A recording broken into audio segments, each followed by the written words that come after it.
వెంకటరామన్ క్రమక్రమంగా ఆత్మసాక్షాత్కారం కోసం ప్రయత్నిస్తున్న రోజులవి. Ramana Maharshi episode 2. Venkataraman American mission high స్కూల్లో చదువుతూ ఉండగా ఆయనకు క్రైస్తవ మతంతో పరిచయం ఏర్పడింది. వీరశైవ కవి చామరస రచించిన ప్రభులింగ లీలే అనే కన్నడ పద్య కావ్యానికి తమిళ రూపం చదివాడు. దాన్ని బట్టి అరుణాచలం అనే పవిత్ర ప్రదేశం నిజంగా ఉన్నదని తెలుసుకున్నాడు. ఆయనకు చిన్న వయసు నుంచే తనలో జరిగే ఆధ్యాత్మిక మార్పులు ఏదో ఒక రూపంలో తెలుస్తూనే ఉన్నాయి. ఆత్మసాక్షాత్కారం గురించి పూర్తిగా ఎరుక రాగానే ఆ అనుభవం ఆయన్ను పూర్తిగా ముంచెత్తింది. ఆ సమయంలో ఆయన సెక్యులర్ రాసిన పెరియ పురాణం చదివాడు. అందులో 63 మంది నాయనారుల జీవిత చరిత్రలు ఉన్నాయి. అది ఆయన జీవితంపై విశేష ప్రభావాన్ని చూపింది. అంతేకాక భగవంతుడిలో లీనమవడం సాధ్యమేనని నిరూపించింది. ఆయన మధుర మీనాక్షి దేవాలయాన్ని దర్శనానికి వెళ్ళినప్పుడల్లా ఆధ్యాత్మిక చైతన్యం మేల్కొనేది. కానీ రమణులు మాత్రం అప్పటికి 8 నెలల తర్వాత, తనకు నిజంగా ఆత్మసాక్షాత్కారం అయిన తర్వాత మతం ఆధ్యాత్మికతలపై పూర్తి ఆసక్తి కలిగిందని చెప్పుకున్నాడు. ఆయనకు 16 ఏళ్ల వయసులో మరణం గురించి విపరీతమైన భయం వేసింది. ఆయనలో ఏదో తెలియని ఆవేశం శక్తి ప్రవేశించినట్లయింది. ఆయన శరీరం స్థాణువులా అయిపోయేది. అప్పుడే ఆయన ఆత్మ పరిశీలనకు ఉపక్రమించాడు. అసలు మరణించేది ఏది అనే ప్రశ్నకు మరణం తన శరీరానికే అని తెలుసుకున్నాడు. కానీ ఎప్పటికీ తనలో ఉండే శక్తియే ఆత్మ అని గ్రహించాడు. దాన్ని ప్రతి ఒక్కరిలో ఉండే ఈశ్వర తత్వంగా ఆయన పేర్కొన్నాడు. ఈ సంఘటన జరిగిన తర్వాత బడి చదువుల మీద, స్నేహితులు బంధువుల పట్ల ఆసక్తి సన్నగిల్లింది.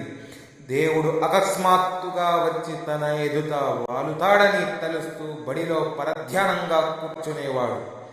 ఎవరితో కలవకుండా ఒంటరిగా కూర్చొని తనలో ఉన్న శక్తి మీదే దృష్టి కేంద్రీకరిస్తూ ఉండేవాడు.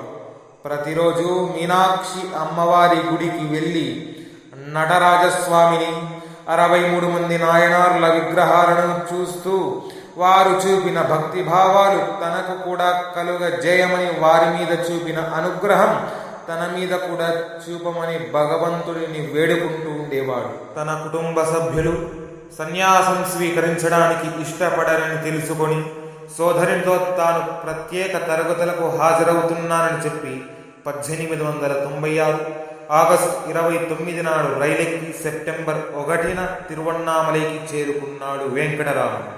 జీవితాంతం అక్కడే ఉన్నాడు.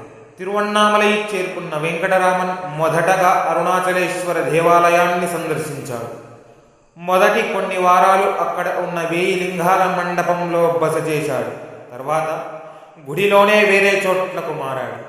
చివరకు ఎవరికీ కనపడని పాతాళ లింగం దగ్గర చేరుకొని కొన్ని రోజుల పాటు గాఢమైన సమాధి స్థితిలో మునిగిపోయాడు.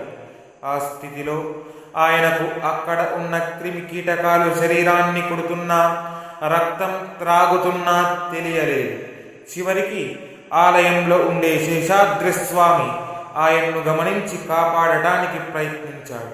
ఒక 6 వారాల పాటు సుదీర్ఘ సమాధిలో ఉండిపోయిన రమణులను బయటకు తెచ్చి శరీరాన్ని శుభ్రం చేశారు. తర్వాతి 2 నెలల పాటు సుబ్రహ్మణ్య ఆలయంలో ఉన్నాడు. అప్పుడు కూడా ఆయనకు దేహం మీద, పరిసరాల మీద ఏమాత్రం స్పృహ లేదు.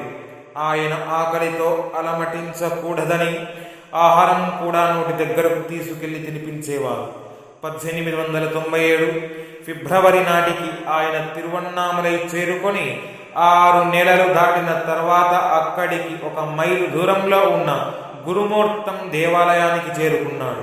ఆయన అక్కడికి వెళ్ళిన వెంటనే పళనిస్వామి అనే వ్యక్తి ఆయనను చూడటానికి వెళ్ళాడు. ఆయనకు రమణులను చూడగానే అంతులేని సంతృప్తి, శాంతం కలిగింది. ఆ సమయం నుంచి ఆయన జీవితాంతం రమణులకు సేవ చేస్తూనే ఉన్నాడు. ఆయనకు భౌతిక రక్షణ కల్పించడమే కాక చుట్టుప్రక్కల వెళ్ళి భిక్ష స్వీకరించి తనకు రమణులకు ఆహారం వండి పెట్టేవాడు. ఆయనకు కావాల్సినవన్నీ దగ్గరుండి చూసుకునేవాడు. 1898 మే నెలలో ఆయన అక్కడికి సమీపంలో ఉన్న మామిడి తోటకు మారాడు. ఈ కాలంలో రమణులు తన శరీరాన్ని పూర్తిగా నిర్లక్ష్యం చేశాడు. ఆయన్ను అస్తమానం కుడుతూ ఉండే చీమల్ని కూడా పుట్టించుకునేవాడు కాదు. ఆయన ఏకాంతాన్ని ఇష్టపడుతున్నా సరే ఆయన ప్రశాంతమైన మౌనం, ఆధ్యాత్మిక సాధనలు నెమ్మదిగా సందర్శకులను ఆకర్షించాయి. ఆయన కోసం కానుకలు తీసుకొచ్చేవారు, ప్రార్థనలు చేసేవారు. ఆయన చుట్టూ వెదురుతో ఒక రక్షణ వలయం కూడా ఏర్పాటు చేశారు. గురుమూర్తం ఆలయంలో ఉండగానే ఆయన కుటుంబానికి ఆయన అక్కడున్నట్లు తెలిసింది. మొదట ఆయన మేనమామ నెల్లియప్ప అయ్యర్ వచ్చి తన ఆధ్యాత్మిక సాధనలకు ఆటంకం కలిగించమని, ఇంటికి తిరిగి రమ్మని వేడుకున్నాడు. కానీ రమణులు మాత్రం మౌనంగా ఉండిపోయారు. నెల్లియప్ప అయ్యర్ చేసేది ఏమీ లేక తిరుగు ప్రయాణమయ్యాడు. 1898 సెప్టెంబరులో ఆయన అరుణాచలానికి తూర్పు దిక్కుగా ఉన్న పావలకుండ్రులోని శివుడి దేవాలయానికి వెళ్ళాడు. అక్కడకు తన మాతృమూర్తి వచ్చి బ్రతిమిలాడినా తిరిగి వెళ్ళడానికి ఒప్పుకోలేదు.